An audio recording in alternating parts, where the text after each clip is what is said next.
Si on fait à peu près un diagnostic de ce qui se passe dans les instances de décision, on verra que les jeunes sont sous-représentés.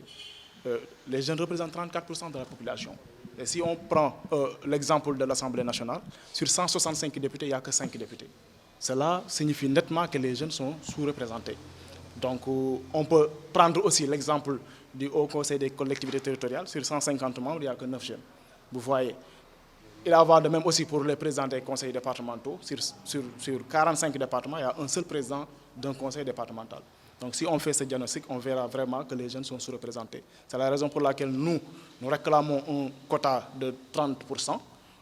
C'est logique, d'autant plus que la population jeune, selon les données de l'ANSD, représente 34% de la population. C'est un projet de loi qui a été, ou bien un avant-projet de loi qui a été initié par la promotion sortante, la promotion de 2016. Et nous, on a vu qu'il n'y avait pas suffisamment de communication. C'est la raison pour laquelle nous, notre mini-projet porte sur la vulgarisation de cet avant-projet de loi. Maintenant, nous comptons nous rendre dans les régions du Sénégal. 5 zones sont choisies, la région de Tambacounda, Ziguinchor, Kaolack, Thiès et Saint-Louis.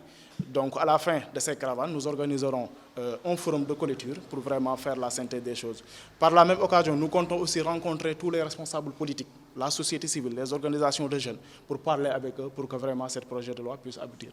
On a déjà rencontré beaucoup de chefs de parti. On a rencontré le ministre de la Jeunesse, le président du Conseil national de la Jeunesse, le président de la Commission des lois de l'Assemblée nationale, ainsi que beaucoup de chefs politiques.